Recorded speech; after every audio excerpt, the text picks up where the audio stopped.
What's up, everybody? Welcome back to Pens and Tea. My name is Carrie, and today we have to thank Emmy from Pen Venture for sending us this pen for the purposes of review and a giveaway, which I'll get to later. But for now, let's jump into the review. So this is the Opus 88 Fantasia. She's a little guy. Oh, a Parker hair. It wouldn't be a Pens and Tea video without a Parker hair. So this is definitely a small pocket-sized pen, but does have the ability to become a full-size pen, which is really cool. This one, I will start with the cap, and we will remove the rest, because the cap is really where the party's at. So it sort of has like a red brick or a red chalk finish. It's all smooth, but you can see that it's like kind of got black flecks in it, which is really cool. And then it has these rings here. So we got purple, green, and orange with a black band in between, just to add some more color, some more flavor. And then you got my fingerprints here on the stainless steel clip, which is pretty stiff, but does work, does get the job done. Certainly acts as a roll stop. And you can see that the clip's top here is screwed into the top cap, which, in case you ever have trouble remembering what this pen is called, the company is Opus 88, and the pen brand is Fantasia. Not brand, the name, the model is Fantasia. And it does have a little like ridge in between.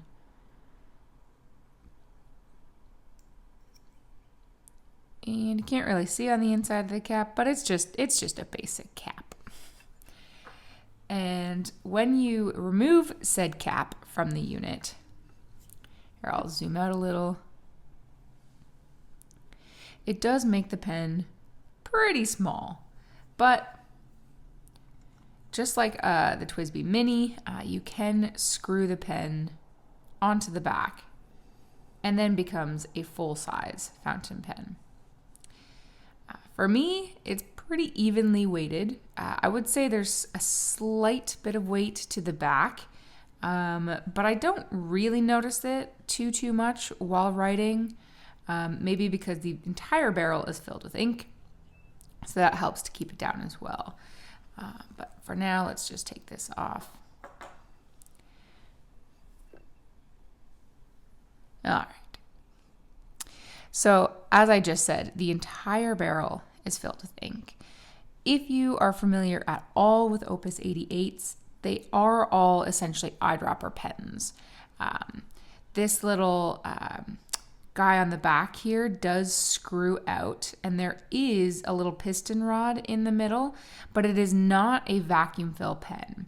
That piston rod is there solely so that when it's closed, it blocks off the body of ink from the nib and feed section, so that if you were to change altitudes or temperatures or whatever, like you're not going to get the whole body of ink kind of gloop out into making a giant mess into the feed and the nib section. So that's really the only purpose that rod serves. There's no vacuum mechanism or suction in there. It's just to block that off. So it does come with a little dropper for you to fill up the pen if you don't have like an ink syringe. But I do recommend using an ink syringe because it makes the job way easier. Cute little body, super cute. Without having the cap on, it is a little small. It is still usable for me anyways, but if you have like giant hands, definitely not. For a couple like sentences, if I'm only going to write, a couple sentences, I don't even bother putting the cap on the back because you do have to screw it on. It doesn't just like place, because otherwise it's just going to fall off. But if I'm going to do like a full like journaling session with it, then I do take the time to fully screw the back of the cap on. But it's up to you. The actual section itself is very small, and it does have a taper down. I do wish that the section was a little bit larger, only because my thumb actually rests on the body itself while I write. You do have some threads here. I don't really feel it, but that's probably because, like I said, my middle finger and my pointer are on the tiny little baby section, and then my thumb is on the body of the pen. So I don't really hold it at the threads. They're noticeable, I suppose, but they're not sharp. So they shouldn't bug you too much.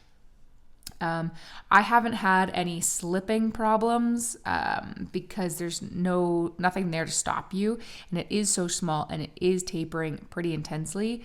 So if you do have oily hands, this may pose a problem for you, but it's not an issue that I have come across.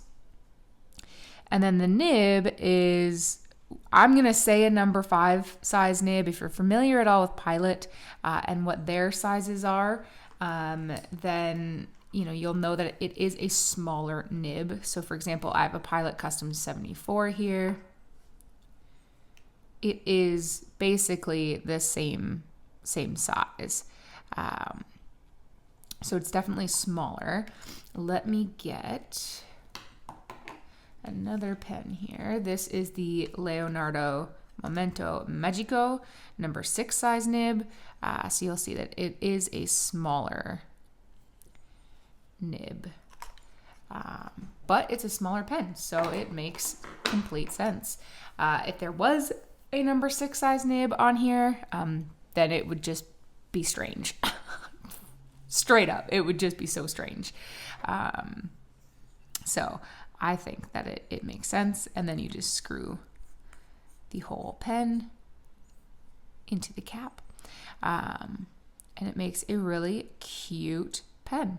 But let's continue talking about it as we write with it, because that's really what you guys want to see, right?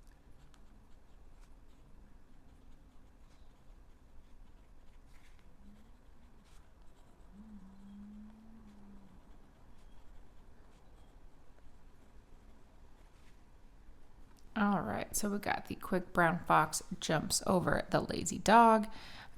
This is a broad steel nib, and holy smolies, is this sucker smooth. Like, you guys, this is like the smoothest nib I think I've ever used in my whole life. This is Tomoe River paper, and I barely feel it. The ink is Van Diemen, however you want to pronounce that. I think that's how you spell it. I'm not sure. This is a sample of ink. And it is Pinot. Wait, is that how you spell it? I'll put it at the bottom here. I forget exactly what it's called. It's like wine red or something. I'll have it in the overscreen. This is definitely a stiff nib. You're not really going to get any flex out of it, but it's a broad nib, that is for certain. And with reverse writing, you can definitely get it down to a fine. It is a little scratchy, but it works. I don't know how long you could go before you start like running out of ink, but it certainly works. So I'm caught there. The flow is definitely generous. It's not a holy moly fire hose, but it's certainly on the wet side, and it is true to a Western broad. It's pretty beefy. But that said, this is just the smoothest experience I think I have used in a very long time. Granted, I am not used to broads. I am more familiar with fines and mediums. And of course, the bigger tipping you have, typically speaking, the smoother the experience. And I say typically because that's not always the case. But I have used many a Opus 88 in my day, and I've never had a problem with them. I've been using this specific pen now for probably 2 weeks as a fairly regular journaler pen, and have never had a problem with it. It's never had any hard starts, no skipping, nothing. It just is solid and good to go. And despite how much I've used, it looks like a no ink is used up, even though it's a broad and does lay down a pretty juicy line. So it's incredible. I highly recommend. I like it a lot. There we go.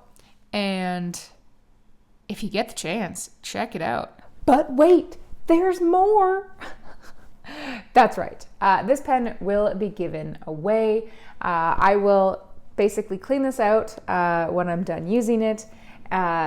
So it may have a water droplet or two, but it'll be perfectly clean in the original packaging with the eyedropper.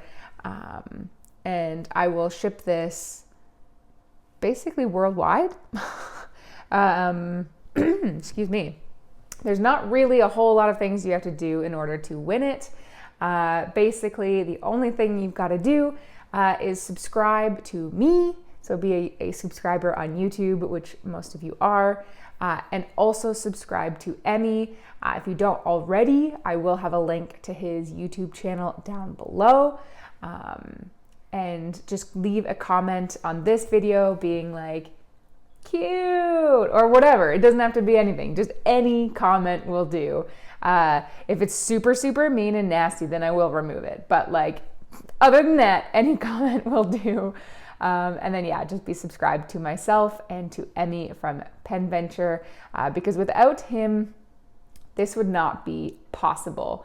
I really like it. It's a cute little pen. As you know, if you watch my videos enough, you know that I love Kaweco Sports.